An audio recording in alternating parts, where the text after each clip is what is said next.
Bonjour à tous et bienvenue dans cette nouvelle vidéo. J'ai récemment reçu un colis de la part de Fil Imprimante 3D comprenant plusieurs filaments. Il y a notamment un PLA recyclé, un PLA standard mat et enfin un PETG chargé en fibre de carbone. Vous trouverez un lien vers le site Fil Imprimante 3D dans la description où vous pourrez voir tous les articles proposés. Et nous allons aller tester ces filaments. Pour les tester, j'ai eu l'idée de réaliser une clé plate. J'ai récupéré un plan côté qui va nous permettre de faire la modélisation de cette clé plate sur le logiciel Fusion 360. Donc sans plus attendre, c'est parti pour la modélisation. Une fois qu'on est sur Fusion 360, la première chose que nous allons faire, c'est créer une nouvelle esquisse. Cette nouvelle esquisse, nous allons la créer sur ce plan. Et nous allons commencer par venir tracer un premier cercle qui va partir de l'origine et nous allons renseigner une valeur de diamètre de 32 mm.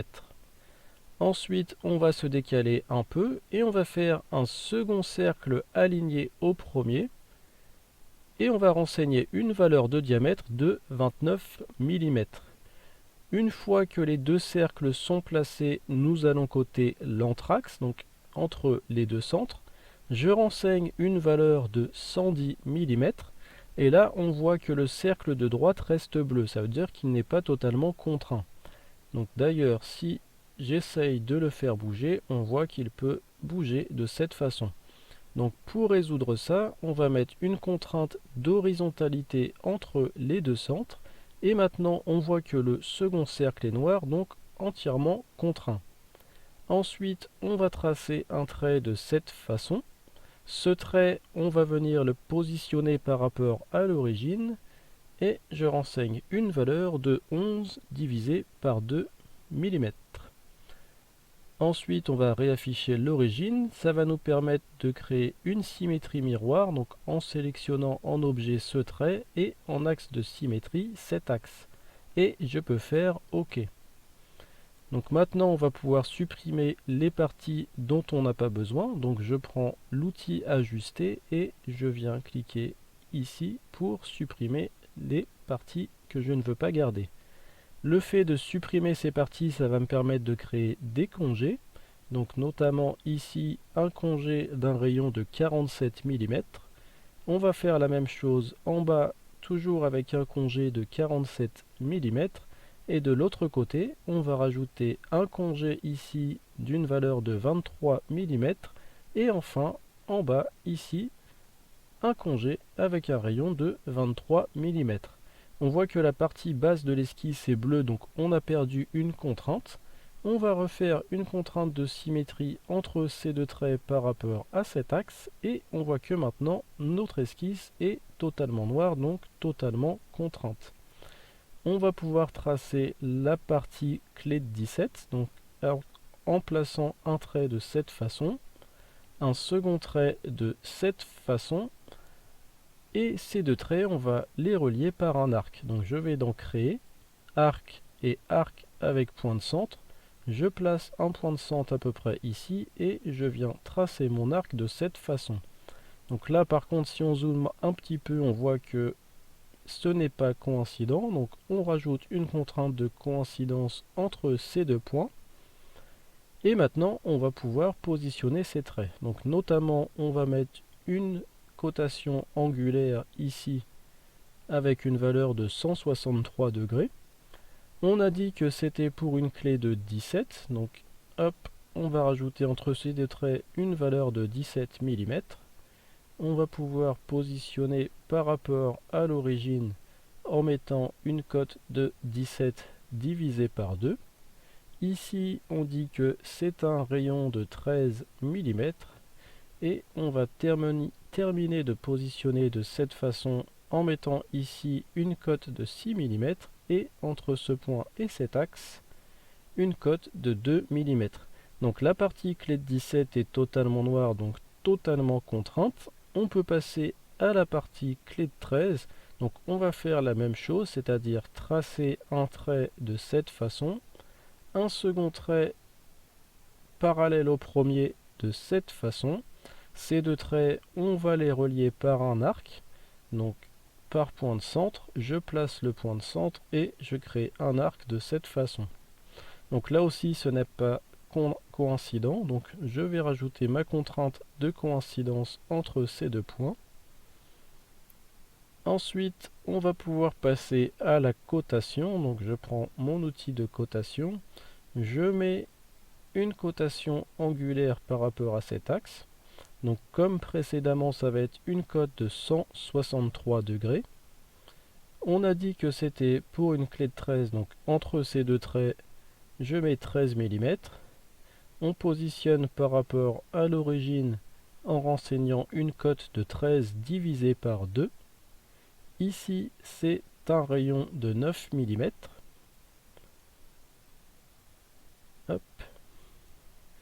Et nous allons coter ici entre ce point et ce point.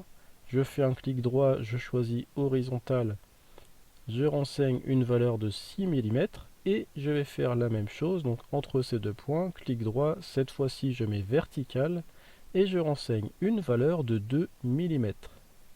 Donc mon esquisse est maintenant terminée, je vais pouvoir quitter cette esquisse. Et à partir de cette esquisse, je vais faire une extrusion pour donner du volume à mon esquisse. Donc je prends extrusion, je sélectionne les parties que je veux extruder. Je vais extruder dans cette direction d'une valeur de -5 mm. Et j'ai maintenant ma clé qui est en 3D.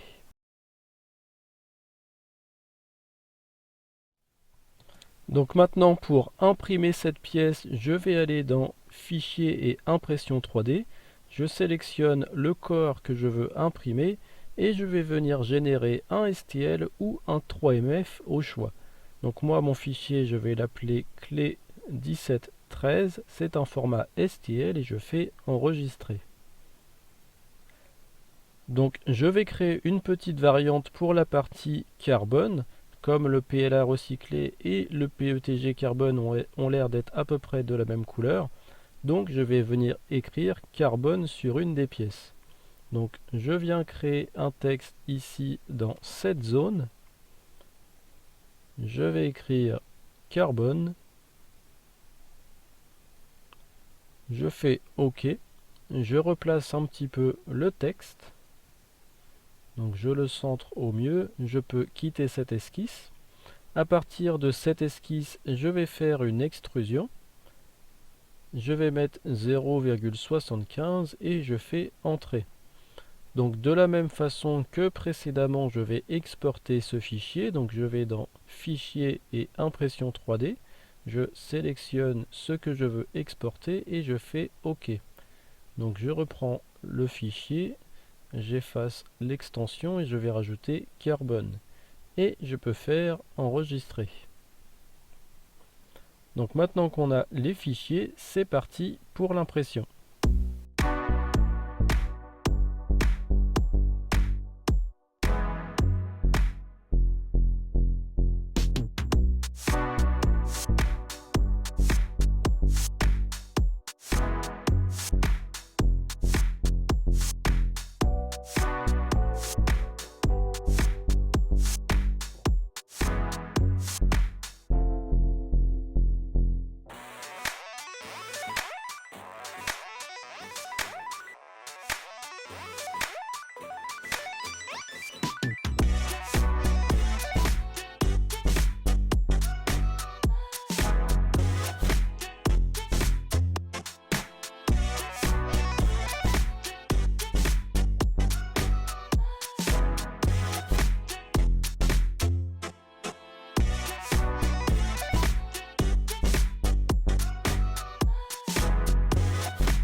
Donc maintenant, ce qui va se passer, comment on va venir tester nos trois fameuses clés. Donc je vais venir placer une vis que je vais boulonner, donc je vais serrer cette fois-ci avec une vraie clé raisonnablement, et le but ça va être de voir si on peut desserrer cette vis à l'aide de nos trois clés. Donc c'est parti. On fait le premier test avec la clé en PLA recyclée, donc j'essaye de forcer un peu, donc on voit que c'est la clé qui se déforme, donc non, ça ne fonctionne pas. On refait le même test avec le PLA standard, donc on force un peu et c'est exactement le même résultat, c'est la clé qui se déforme, donc si on regarde on voit bien que c'est la clé qui s'use. Dernier essai avec le PETG carbone, donc je place la clé, je force et de la même façon qu'avec le PLA recyclé et le PLA standard, c'est la clé qui vient se déformer. Donc la matière n'est pas assez résistante et on n'arrive pas à desserrer la vis qui ne bouge pas du tout. Donc on voit bien la clé qui se déforme. Donc si on zoome un petit peu sur la clé, on voit les déformations.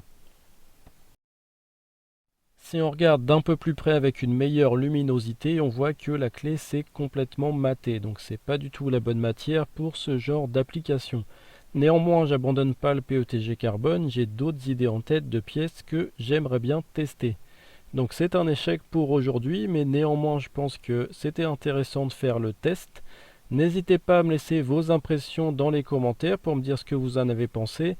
Je vous invite aussi à mettre un petit pouce bleu si la vidéo vous a plu et à vous abonner à la chaîne pour les personnes dont ce n'est pas encore le cas. Et moi je vous dis à bientôt pour une prochaine vidéo.